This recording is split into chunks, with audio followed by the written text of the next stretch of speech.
जय श्री राधे। बड़ी सूरमा कुंज पत्थरपुरा में है। लोई बाज़ार से जब आप निधिवन के लिए या शाहजी मंदिर के लिए जाते हैं तो लोई बाज़ार पर एक टी पॉइंट आ जाता है। टी पॉइंट से आपको उल्टे हाथ की तरफ मुड़ना है।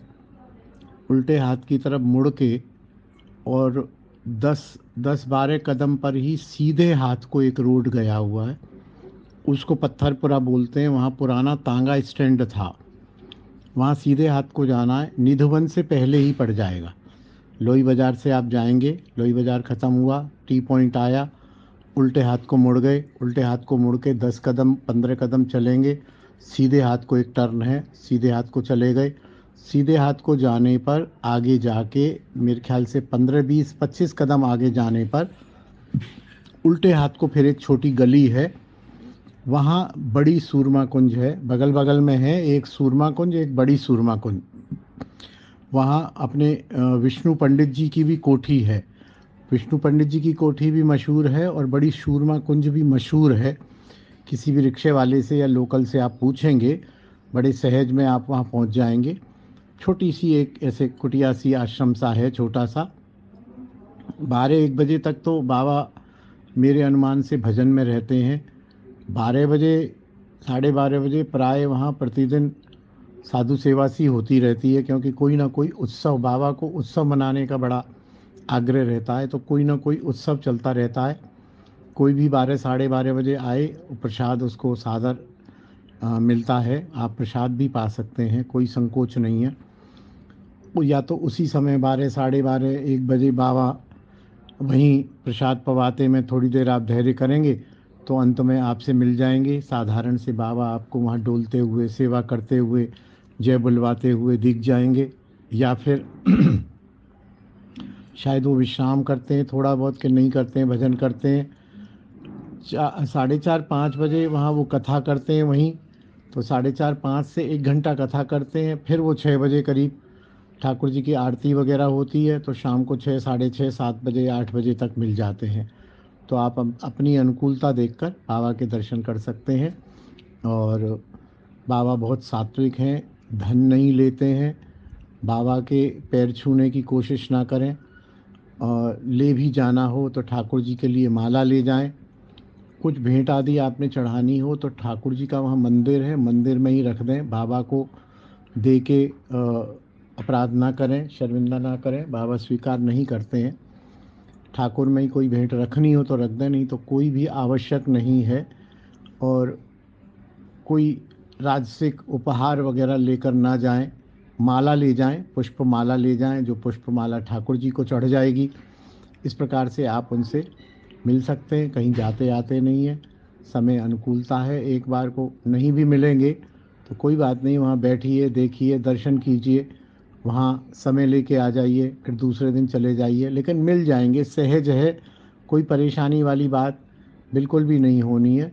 और कोशिश ये करिए कि जल्दी मत करिए, हड़बड़ाहट मत करिए कि जाना है और 10 मिनट में, हमको तो टाइम नहीं है। फुर्सत से जाइए, 2 घंटे का समय लेके जाइए।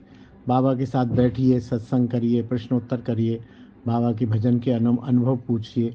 जब बाबा आज्ञा दें या जब बाबा ऐसा लगे कि छोड़ना है तो छोड़ दें। हड़बड़ाहट में कभी भी किसी संत के पास नहीं जाना चाहिए कि अभी यहाँ जाना है, इसके बाद हमको तो वहाँ जाना है, हमको तो गोपाल जी की सेवा करनी है, फिर बिहारी जी की आरती करनी। कुछ नहीं, सब भूल जाओ, सीधे वहीं जाओ। जब तक बाबा के पास बैठे, बाबा के पास ही बैठे। फिर किसी को नहीं, कुछ याद नहीं आना चाहिए। फिर वहाँ से उठो तब सोचो अब कहाँ जाना है।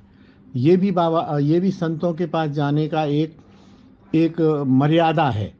कई लोग होते हैं ऐसे कि वहाँ जाएंगे, वहाँ से फिर वहाँ जाएंगे। अब बाबा बैठे, बाबा ने कहा 10 मिनट बैठो, मैं आ रहा हूँ। बाबा आए, अरे बाबा देर हो गई, अब आज तो जाते हैं, फिर कभी आऊँगा। अच्छा बाबा कृपा करना, आप बच्चे को ध्यान रखना, भजन बढ़े, भक्ति बढ़े, कृपा। अरे कृपया क्या खाक होगी, तुम वहाँ बैठे तो हो नहीं 10 मिनट भी, वहाँ उनकी आज्ञा का पालन नहीं किया, उनसे आत्मीयता नहीं होने दी, और भागम दौड़ भागम दौड़ भागम दौड़। अरे 4 संतों से अधूरा अधूरा मिलने की बजाय एक संत से पूरा मिल लेना ज़्यादा श्रेयस्कर होता है। तो इस विषय में आप, जो मैं जानता हूँ या जो थोड़ा सा समझता हूँ, आपसे निवेदन किया है। आप सुविधानुसार कभी भी किसी भी दिन जा सकते हैं। उत्सव चलते रहते हैं, सूरमा कुंज का कोई ग्रुप भी है, वहाँ रोज़ उनके सत्संग आते हैं, तो वो भी पूछ लीजिएगा व्हाट्सएप पर या टेलीग्राम पे, उस पे भी आप जुड़ सकते हैं। तो उनका रोज़ का सत्संग, रोज़ की कथा आप श्रवण कर सकते हैं। ऐसे संत दुर्लभ हैं, दुर्लभ संत हैं। और ये इतने प्रैक्टिकल और विद्वान संत हैं। जैसे मंजरी वेश है, तो मंजरी वेश नहीं है, मंजरी भाव है। मंजरी भाव से भावित होना है। अपने इस जड़ शरीर में चुनरी ओढ़ और कभी माला पहन और कभी ये लगा कभी वो लगा और अपने आप को गोपी भाव में सजाना, कभी नहीं, कभी इनको नहीं देखा होगा आपने, कभी भी नहीं देखा होगा। और एक विरक्त संत को तो इन सब चीज़ों से दूर ही रहना चाहिए, और बिल्कुल दूर रहते हैं, धन को नहीं छूते हैं। बहुत बहुत ही गुण है। आप जाएंगे, घंटे 2 घंटे इनका संग करेंगे तो हृदय पर प्रभाव होगा। ऐसे संत दुर्लभ हैं। ऐसे संत हैं तो बहुत, लेकिन बहुत छुपे रहते हैं।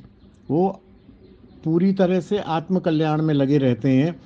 उन्हें दूसरे के कल्याण की बात नहीं होती। लेकिन ये जो कुछ संत हैं उदार मना होते हैं, ये आत्म कल्याण के साथ साथ दूसरे के कल्याण की भी थोड़ी बहुत चेष्टा रखते हैं। ज़्यादा तो नहीं रखते हैं, क्योंकि ज़्यादा दूसरे के कल्याण की चेष्टा करेंगे तो अपना कल्याण रह जाएगा।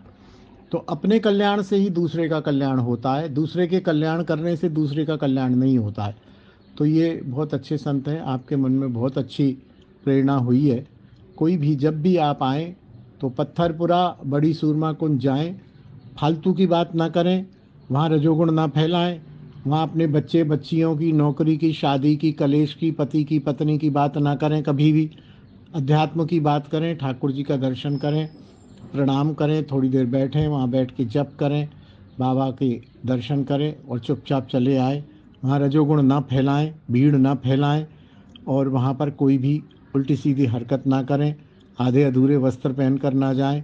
संभव हो साधारण अच्छे धार्मिक आध्यात्मिक वेश में जाएं तो बाबा की कृपा प्राप्त होगी। जय श्री राधे, जय निताई।